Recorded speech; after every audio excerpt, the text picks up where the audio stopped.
I was around at a guy's place in Ocean Grove. He started questioning me about why did I want to serve money? And I'm like, I'm not trying to serve money, mate. Where do you pull this stuff from? And he goes, I'm a Christian. And I'm going, oh my goodness me, I'm getting smacked around here for nothing. He said to me at the end, can I pray for you? And I went, oh yeah, well, whatever turns you on, mate. All of a sudden I just felt, I need to ask God's forgiveness, whoever God is. My faith is pretty simple. Christ is Christ.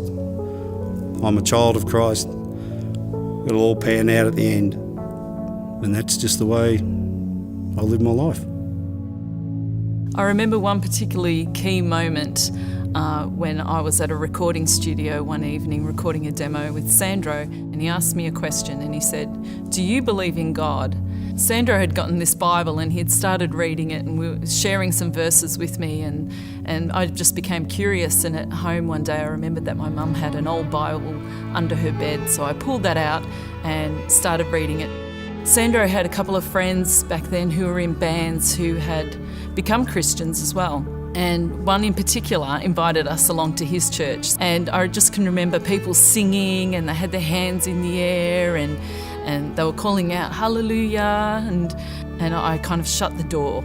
But they'd seen us, it was too late. Somebody opened the door and pulled us in and said, hey, welcome to church, and there we were. I remember one particular night going to Bible study. It was a Saturday night and we had to drive past the clubs. And I remember looking at the lines of people out the front and they were dressed up, and I remember thinking, yes, I don't have to do that anymore. That's fulfilled in me now.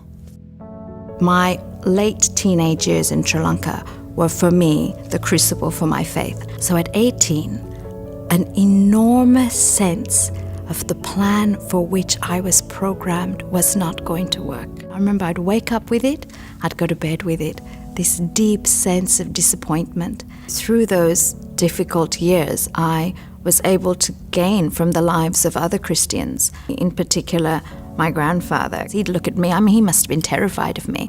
This 18-year-old teenage girl, he was in his 80s, but he became my great ally. He would talk about the day his wife died and how it is he decided to believe despite not knowing. One of the things that made me fall in love with Jesus, knowing Jesus, was that idea that the hierarchy that exists in the world didn't exist for Christ.